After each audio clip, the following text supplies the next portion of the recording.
Hello दोस्तों। R K mix entertainment पर आपका स्वागत है। दोस्तों, 15 अगस्त सन 1947 को भारत को आज़ादी मिल गई थी, लेकिन गोवा 14 साल बाद भारत का हिस्सा बना। वह 19 दिसंबर 1961 का दिन था जब गोवा को पुर्तगालियों से आज़ाद कराया गया। इसलिए 19 दिसंबर को गोवा में मुक्ति दिवस मनाया जाता है। वैसे गोवा अपना स्थापना दिवस 30 मई को मनाता है, क्योंकि इसी दिन 30 मई 1987 को गोवा को पूर्ण राज्य का दर्जा मिला था।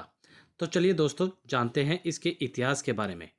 पूरी दुनिया में गोवा अपने खूबसूरत beaches, night life, water sports, foods वगैरह के लिए जाना जाता है। लेकिन गोवा पहले पुर्तगाल का एक उपनिवेश था। पुर्तगालियों ने गोवा पर लगभग 450 सालों तक शासन किया और दिसंबर 1961 में यह भारतीय प्रशासन को सौंपा गया। दोस्तों, महाभारत में गोवा का उल्लेख गोप राष्ट्र यानी गाय चराने वाले देशों के रूप में मिलता है। दक्षिण कोंकण क्षेत्र का उल्लेख गोवा राष्ट्र के रूप में पाया जाता है। संस्कृत के कई पुराने स्रोतों में गोवा को गोपकपुरी और गोपपटन कहा गया है, जिनका उल्लेख अन्य ग्रंथों के अलावा हरिवंशम और स्कंद पुराण में मिलता है। गोवा को बाद में कहीं कहीं गो अंचल भी कहा गया है। अन्य नामों में गोवे, गोवापुरी, गोपकापाटन और गोमंत प्रमुख है। टोलेमी ने गोवा का उल्लेख वर्ष 200 के आसपास गोवा के रूप में किया है। अरब के मध्ययुगीन यात्रियों ने इस क्षेत्र को चंद्रपुर और चंदौर के नाम से इंगित किया है, जो मुख्य रूप से एक तटीय शहर था। जिस स्थान का नाम पुर्तगाल के यात्रियों ने गोवा रखा, वह आज का छोटा सा समुद्र तटीय शहर गोवा वेला है। बाद में उस पूरे क्षेत्र को गोवा कहा जाने लगा, जिस पर पुर्तगालियों ने कब्जा किया था। गोवा के लंबे इतिहास की शुरुआत 3री सदी ईसी पूर्व से होती है, जब यहाँ मौर्य वंश के शासन की स्थापना हुई थी। बाद में पहले सदी के शुरुआत में इस पर कोल्हापुर के सातवाहन वंश के शासकों का अधिकार स्थापित हुआ और फिर बादामी के चालुक्य शासकों ने इस पर वर्ष 580 से 750 तक राज किया। इसके बाद के सालों में इस पर कई अलग अलग शासकों ने अधिकार किया। वर्ष 1312 में गोवा पहली बार दिल्ली सल्तनत के अधीन हुआ, लेकिन उन्हें विजयनगर के शासक हरिहर प्रथम द्वारा वहां से खदेड़ दिया गया। अगले 100 सालों तक विजयनगर के शासकों ने यहाँ शासन किया और 1469 में गुलबर्ग के बहामी सुल्तान द्वारा फिर से दिल्ली सल्तनत का हिस्सा बनाया गया। बहामी शासकों के पतन के बाद बीजापुर के आदिल शाह का यहाँ कब्जा हुआ, जिसने गोवा वेला को अपनी दूसरी राजधानी बनाया।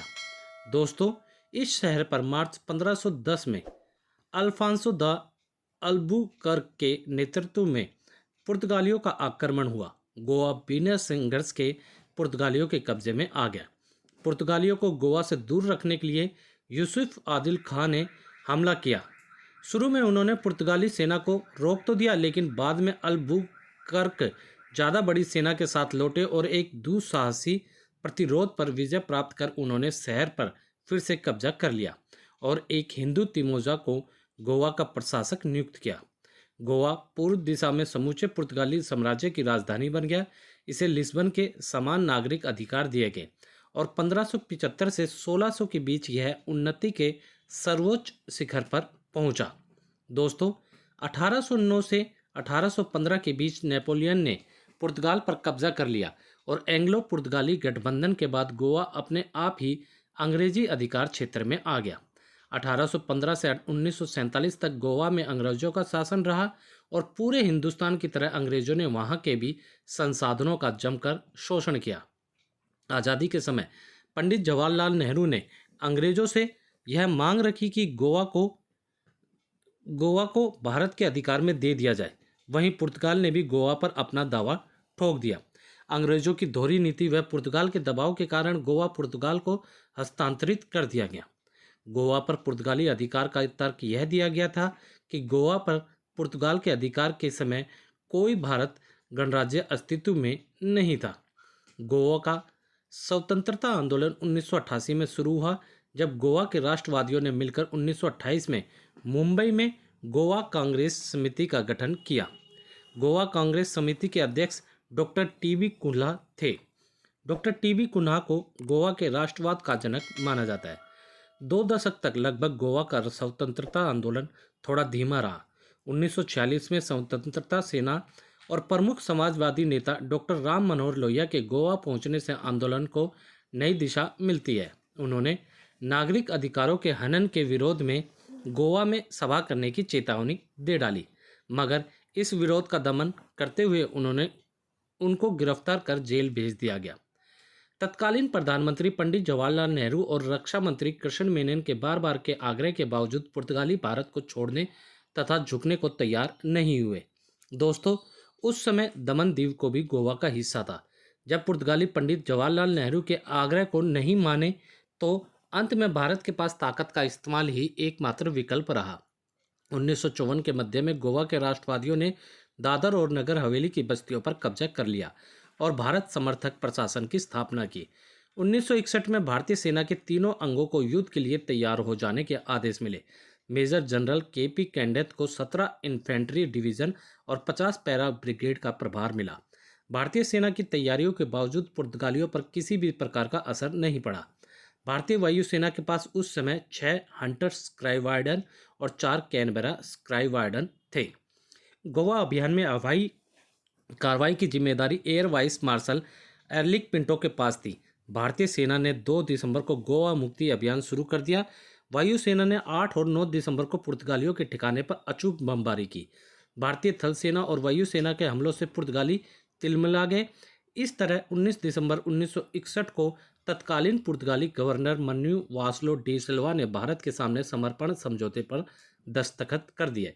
इस तरह भारत ने गोवा और दमन दीव को मुक्त करा लिया और वहां से पुर्तगालियों के 451 साल पुराने औपनिवेशिक शासन को खत्म कर दिया। पुर्तगालियों को जहां भारत के हमले का सामना करना पड़ रहा था, वहीं दूसरी ओर उन्हें गोवा के लोगों का रोष भी झेलना पड़ रहा था। दोस्तों, बाद में गोवा में चुनाव हुए और 20 दिसंबर 1962 को श्री दयानंद भंडारकर गोवा के पहले निर्वाचित मुख्यमंत्री बने। गोवा के महाराष्ट्र में विलय की बात चली क्योंकि गोवा महाराष्ट्र के पड़ोस में ही स्थित था। वर्ष 1967 में वहां जनमत संग्रह हुआ और गोवा के लोगों ने केंद्र शासित प्रदेश के रूप में रहना पसंद किया। बाद में 30 मई 1987 को गोवा को पूर्ण राज्य का दर्जा दे दिया गया और इस प्रकार गोवा भारतीय गणराज्य का 25वां राज्य बना। तो दोस्तों, उम्मीद करता हूँ इस वीडियो में मैंने आपको गोवा मुक्ति दिवस से जुड़ी सारी छोटी बड़ी जानकारी अच्छे से दे दी होगी।